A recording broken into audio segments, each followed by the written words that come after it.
आंचलिक बर' साहित्य सभानि बर' थुनलाइ आफादनि आरो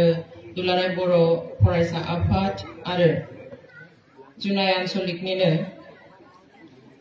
दुलाराय बर' आइजो अनसाय आफादनि जथायै खुंनाय बे जथुमानि दिनैनि बे गेवलां मेलखौ दैदेनलांनाय मानगोनां आफादगिरि आरो बेखौहाय बेखेवनानै होलांनाय बेनिफ्राय बे बिथाङा थांबाय जाया दिनैनि बे गेवलां मेलखौ बेखेवलांबाय बिथाङा जाबाय सुक्रेश्वर गयारी मानगोनां डेपुटी चीफ मिसिं अट'नमास काउन्सिलनि लोगोसे आं आरो गाहाय आलासि जाय एसे आगोलाव नोंथांमोननो बेसेन बहरा बिबुंथि होनानै थांबाय बिथाङा जादों मानगोनां फनिन बर' कोअर्डिनेटर बड'फा मिशन फर सास्टेनेबल चेंज आरो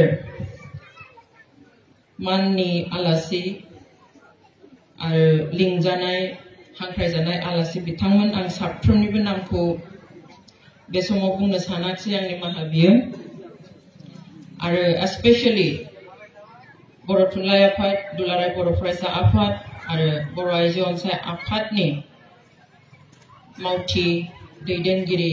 नोंथांमोन आरो गुबुन गुबुन आफादनिफ्राय बेयाव नुजाथिफैनो हानाय आन विभिन्न ছাত্র সংগঠন আন সংগঠনৰ পৰা আহি ইয়াত উপস্থিত হ'ব পৰা শ্ৰদ্ধাৰ নেতৃবৃন্দ আৰু बेयाव नुजाथिनाय गासै बर' बिमानि थैजों जोनोम मोननाय मानगोनां रायजो राजा नोंथांमोन आं गिबियावनो बर' वुमेन जास्टिस फरमनिफ्राय नोंथांमोननो बयनोबो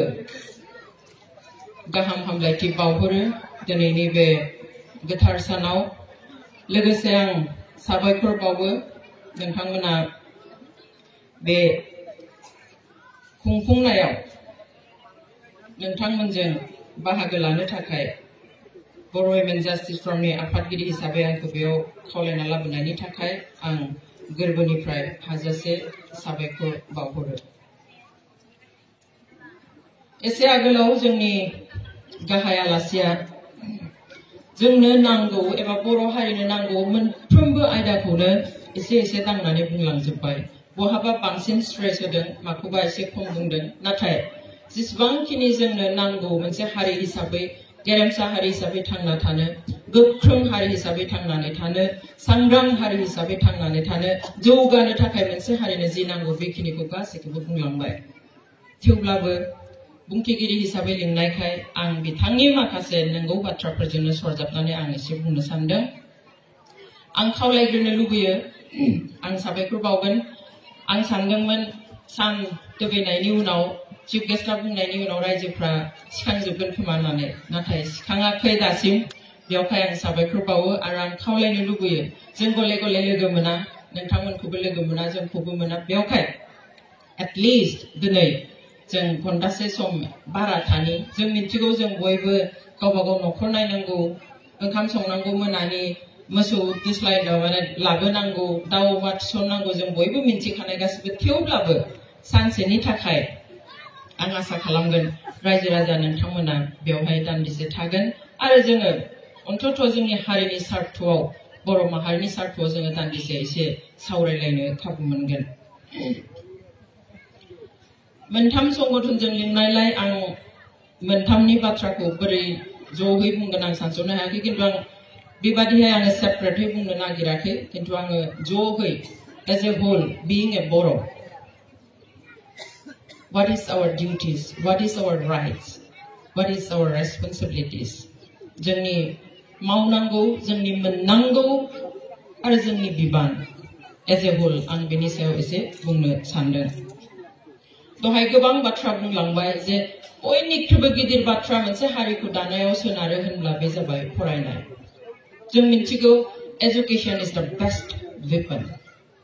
the strongest and the best weapon बयनिख्रुइबो गोबौसिन बयनिख्रुइबो साबसिन जुदि हाथियार दङ बे बुहुमाव बेनो जाबाय सोलोंथाइ एबा education जोंहा जुदि सोलोंथाइ थायो, आं जुदि गोरों जायो, आं जुदि मिन्थिजोबो, आंखौ रावबो थगायनो हाया, आंखौ रावबो फोलानो हाया। आरो बेखौनो जोङो साफ्रोमबो बर' हारिया गोसोआव लाखिनो नांगोन। जों दिनै थगायजादों, जों दिनै नासयजादों, जों दिनै नाख्रेबजादों, जों दिनै इनाय खालामजादों, जों दिनै जोंनि मोन्थाइनिफ्राय गोजानाव दोनजादों। मानि थाखाय? Because we are not conscious enough. जों जेसेबां रोंनांगौमोन बेफोरनिफ्राय जों गावखौ होबथानो थाखाय जोंहा बेसेबां जोङो बोलो जोङो बुथुमनो नांगौ, बेखिनिखौ जोङो मानो हाया? गोबां समाव we are ignorant of our rights. जोंनि मोननांगौनि सोमोन्दैनो जों गोबां बाथ्राखौ जों मिथिया। मा जों मावनो हायो, मासिम जों बिनो हायो, बेसेसिम जों आवगायनो हायो, बेखिनिखौनो जों गोबाङा मिथिया। बेवहाय बेफोरखौ मिथिनांगौब्ला जोंनो सोलोंथाइखौ नांगौथारगोन। साफ्रोमबो मानसिया जेब्ला गोरों जागोन, साफ्रोमबो मानसिया सोलोंथाइ मोननानै जेब्ला बे मोनथावै लाथावै जोङो जेखौ साननो हायो बे बोलोखौ जेब्ला जों मोननो हागोन, द बेस्ट वेपनखौ, साबसिन हाथियारखौ जेब्ला जोङो सोलोंथाइनि महराव मोननो हागोन, जोंखौ अब्ला रावबो गादबबाय थानो हानाय नङा, रावबो थगायबाय थानो हानाय नङा, रावबो फोलाबाय थानो हानाय नङा, रावबो जोंनि मोन्थाइखौ मोनहालासिनो दोननो हानाय नङा। बेनिखायनो आंबो खावलायो, फरायनायानो गिबि। नाथाय जों दिनै गोबां खोनायो जे जों गथ'फोरखौ बुङो, फरायसाफोरखौ बुङो जे फराय, मानसि गिदिर जा। नाथाय आं बुंगोन, इट्स नट अनलि द डिउटिज और रेसपन्सिबिलिटिज अफ आवर स्टुडेन्ट्स। जोंनि फरायसाखौल' जों बुंब्ला जानाय नङा, we have to talk to the parents. जों बिमा बिफाजोंबो सावरायनांगोन डाइरेक्ट। आं मिन्थिगौ, आंबो सासे बिमा, आंहाबो गथ' सानै दं फरायनाय। बेवहाय आं मिन्थिगौ जे आंनि फरायनाय गथ'फोरजों लोगोसे आंहाबो माखासे बिबान दं, आं बिनिफ्राय आं खारग'आ। जों दिनै गोबां समाव फेल जायोब्ला जों गथ'खौ रायो, मोजां रिजाल्ट होनो हायाखै जोङो फरायसाखौ रायो, मालाबा जोङो मास्टारखौबो रायो। नाथाय what about us as a parents? जों बिमा बिफाफोरालाय मा? जों बिमा बिफाफोरा बिबान गैया नामा? दङ। एस्पेसियेलि हाई स्कुलनि गथ'फोर मेट्रिक फरायनायसिम साफ्रोमबो गथ'आ मेच्युरिटि साननो हाया। सोरबाया हाफ्लाङो, खिन्थु नट अल, गासैबो हाया। स' बे समाव स्कुलाव थांजेननायनिफ्राय मेट्रिकसिम बिमा बिफाया समानहै थानानै सासे गथ'खौ गाइड खालामनो नांगोन। माबायदि थांनांगौ, माबायदि फरायनांगौ, जों थाफानो नांगोन। गोबां समाव जोंनि गथ'फ्रा फरायो, गावनि रुमाव जुदि लाइट अन नुयो, जों सानो गथ'आ फरायबाय थादों, खनसे जों थांना दरजा नाब्लानानै नाहैया जोंनि गथ'आ मा खालामदों। गथ'आ फरायनोसै नालाय ओंखाम जाखांनानै आंहा जायै लोङै बिमा बिफाया उन्दुनानै थानोसै, फिसाया लाइट अन खालामना थागोन, लेम्प सावनानै थागोन, फरायदों फरायाखै जों नायलिया। बेबादिजों जोङो मोजां रिजाल्ट आसा खालामनो हाया। बेबादिजों जोङो मोजां सोलोंथाइ मोननायखौ जों आसा खालामनो हाया। दानि मुगाया ओरैबायदि कम्पिटिटिभ, जास्ट मेट्रिक पास खालामबानो जेबो मोना, जास्ट बिए पास खालामबानो जेबो साख्रि मोना, जास्ट एमए पास खालामब्लाबो इभेन पिएचडि एमफिल खालामनायनि उनावबो दिनै साख्रिनि आंखाल मोना। हाजार हाजार लाख दिनै फरायनाय गथ'फोर दं। बेयाव जुदि जोङो बादायलायनाय खोथाखौ जुदि जों गोसोआव साना लाया, अब्ला जों आवगायनो हानाय नङा। आरो बे मेन्टेलिटिखौ मास्टारा फोरोंनायजों लोगोसे, गथ'आ नाजानायजों लोगोसे बिमा बिफायाबो बेखौहाय नाजानो नांगोन, समान समान फोरोंनो नांगोन, गोसो दुंहोनो नांगोन। दिनै मोनसेयाव मार्कखौ मोनदों, नों हागोन आफा, नों हागोन आइ, आं मिथिगौ नों गाबोन बेयाव 80 मार्क्स मोननो हागोन। दिनै नोङो 40 मोनदों, नों नेक्स्ट एग्जामाव नोङो 70 मोनगोन, आं मिथिगौ नों 80 मोनगोन होननानै जोङो फिसाफोरनि बोलोखौ बारायनानै होनांगोन। आइफोर आफाफोर,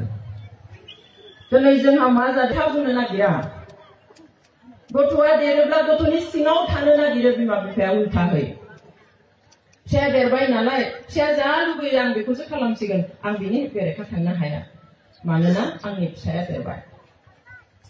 दिनै जोंनि फिसाया देरबाय होननानै जों माबायदि मिन्थियो? जेब्ला सासे फिसालाया बा फिसाजोआ उन्दैनिफ्रायनो बिमा फिसालानि फिननाया जागोन, मानो नांगौलै नोङो?